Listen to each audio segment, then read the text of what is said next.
शिवं शिवं। नमस्कार। आप सबका हमारे चैनल श्रीमद होम रेमेडीज़ पर स्वागत है। इस वीडियो में हम आपको अपना पार्ट 2 बता रहे हैं, जिसमें हम कुछ मोटिवेशनल बात करेंगे। जैसे पहले बारे में हमने अब्दुल कलाम जी के बारे में बताया था कि हम उनसे क्या सीखें। हम ये 4-5 वीडियो बनाएंगे जिसमें हम आपको ये बताएंगे कि हम स्वामी विवेकानंद से क्या सीखें। उनके जीवन में ऐसी कौन सी घटना थी जो हमें सीखनी चाहिए। स्वामी विवेकानंद जी ने भारत के बारे में एक अति महत्वपूर्ण भविष्यवाणी की थी। मैं हर वीडियो में जब मैं स्वामी विवेकानंद जी के बारे में बताऊंगा तो हर वीडियो में उनके बारे में कुछ बताने के बाद मैं एक्चुअल पॉइंट पे आऊँगा कि भाई वो कौन सी घटना थी जिससे हमें सीखनी है। 1890 के दशक में उन्होंने कहा था कि भारत अकल्पनीय परिस्थितियों के बीच अगले 50 वर्षों में ही स्वाधीन हो जाएगा। कब की थी? 1890 में। और जब उन्होंने ये बात कही तब कुछ लोगों ने इस पर ध्यान दिया। उस समय ऐसा होने की कोई संभावना भी नहीं दिख रही थी। ऐसी पृष्ठभूमि में स्वामी विवेकानंद ने भविष्यवाणी की कि भारत अगले 50 वर्षों में स्वाधीन हो जाएगा, और यह सत्य सिद्ध हुआ।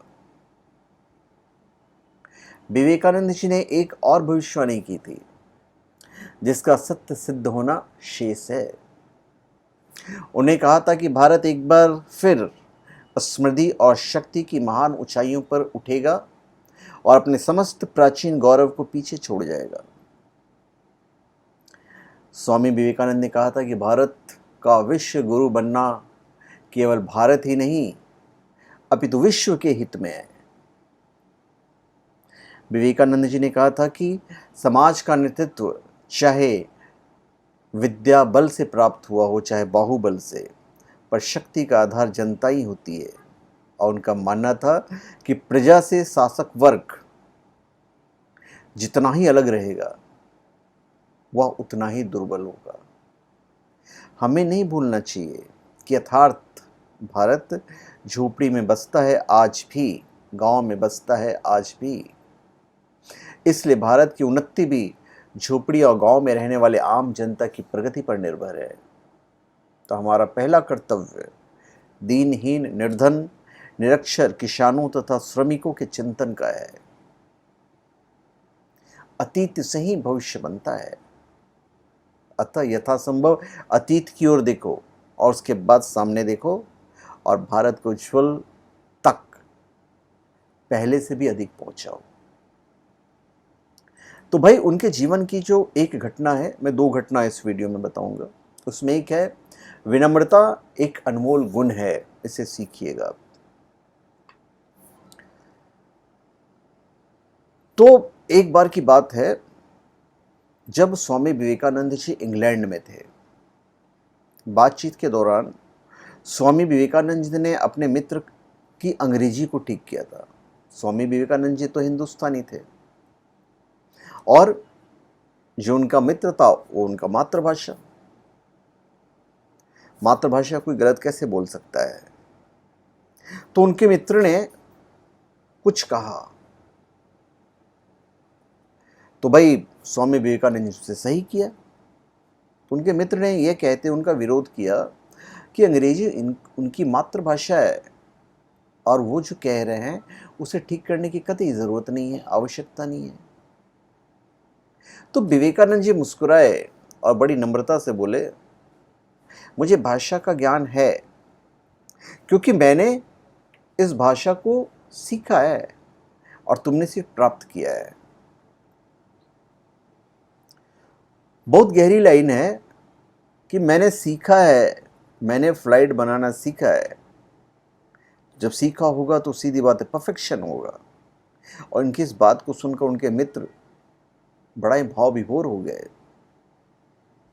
तो ये जो मैं आपको किस्सा बता रहा हूँ, ये स्वामी जी की प्रतिभा, ज्ञान, तथ्य और करुणा के भाव से लोगों के हृदय पर एक गहरी छाप छोड़कर गए हैं। अब इसे हम क्या सीखें, आप क्या सीखोगे? ऐसा है कि जब हम लोगों को ठीक करने जाते हैं तो ऐसे कई मौके आते हैं जब लोग अपनी बात को मनवाने को लेकर हमारा विरोध करते हैं, तो ऐसे समय में विनम्रता से किसी भी जटिल परिस्थिति को हल्का किया जा सकता है और प्रेम के धागे को टूटने से बचाया जा सकता है। भाई, आप कभी कभी तो कुछ लोगों का अहंकार इतना ज़्यादा बड़ा होता है कि आप उन्हें कुछ सिखा ही नहीं सकते हो। वो लड़ पड़ते हैं, झगड़ पड़ते हैं। हमारे भी मित्र बहुत सारे, अगर आपने उनका विरोध किया, उनकी बात का कि नहीं भाई आप गलत कह रहे हैं, वो आपसे झगड़ पड़ेंगे, 1-2 दिन बात नहीं करेंगे वो। तो ये हो गया आपस की बात। पर यही जब हम डेवलपमेंट की बात करते हैं, जब हम डेवलपमेंट की बात करते हैं, अपने देश की डेवलपमेंट की, अपने समाज की डेवलपमेंट की, अपने परिवार की डेवलपमेंट की, तो वहाँ पे आप पाएंगे कि विनम्रता एक अनमोल गुण है। और विनम्रता से हमारा नाम होता है, हमारे देश का नाम होता है, हमारा समाज तरक्की करता है। आप एक बार लड़ पड़ो, झगड़ पड़ो तो बात खत्म, वो मन में एक टीस लेके बैठा रहेगा। अब मैं दूसरी एक चीज़ बताने चाह रहा हूँ। स्वामी विवेकानंद जी के मन में हमेशा ये जिज्ञासा रही कि क्या सच में भगवान है, और ये जिज्ञासा उनको बेचैन कर दिया करती थी। तो भाई एक बार रामकृष्ण जी ने उनसे कहा था, क्योंकि उन्होंने रामकृष्ण जी से पूछा था कि भाई क्या आपने भगवान को देखा है?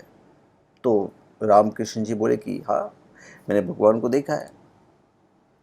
रामकृष्ण जी की उपस्थिति और सादगी स्वामी विवेकानंद जी को शुरू में इतना प्रभावित नहीं कर सकी थी, लेकिन आगे चलकर इन्हीं रामकृष्ण जी के सारे उत्तरों से, सारे आंसर्स से स्वामी जी का जो जीवन है वो कमल के समान खिल उठा था। उन्होंने स्वामी जी से कहा कि मैंने भगवान को देखा है, ठीक वैसे ही जैसे अभी मैं तुम्हें देख रहा हूँ। भगवान तो हर जगह व्याप्त हैं, बस तुम्हें उन्हें देखने के लिए वो दृष्टि चाहिए। वैसे दृष्टि प्राप्त कर लो तो भगवान तुम्हें भी दिख जाएंगे। स्वामी जी बहुत आश्वस्त हो गए थे। तो उसके बाद तो उन्होंने मतलब समझ लो जिंदगी में बहुत आगे गए। उनके बड़े फॉलोअर थे रामकृष्ण जी के, ये स्वामी विवेकानंद जी। तो इस घटना से हम क्या सीखते हैं कि जीवन के प्रति हमारी जिज्ञासा को लेकर अच्छे और समग्र ढंग से प्रयास करते रहना चाहिए। जीवन के उच्च सत्य के प्रति जिज्ञासा ने बहुत से लोगों का जीवन परिवर्तित किया है। तो हमेशा याद रखिए, जो दिखता है वो है नहीं। क्योंकि उन्होंने क्या किया था, पहले रामकृष्ण जी को वो सीरियसली नहीं लेते थे,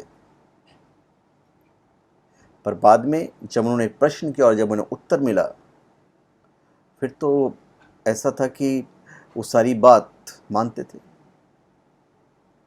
रामकृष्ण जी के सारे उत्तरों से स्वामी जी का जीवन खिला था।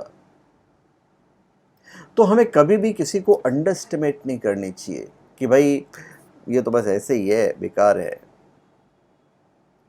क्योंकि कुछ बातें ऐसी होती है जो आपके घर का बच्चा भी कमाल की बात कह सकता है, इंस्पिरेशन वाली बात कह सकता है। ये तो मैं बहुत छोटा सा एग्जांपल दे रहा हूँ। तो कभी भी किसी को अंडर एस्टिमेट मत करो, उसकी बातों को सुनो। शायद उसकी एक बात से आप तरक्की करोगे, आप तरक्की करोगे तो परिवार करेगा, परिवार करेगा तो समाज करेगा, समाज करेगा तो हमारा देश करेगा, हमारा भारत महान बनेगा। तो धन्यवाद, आप सबका हमारे चैनल पे स्वागत है। आप हमारे चैनल पे सब्सक्राइब करें और अपने कमेंट दीजिए। धन्यवाद।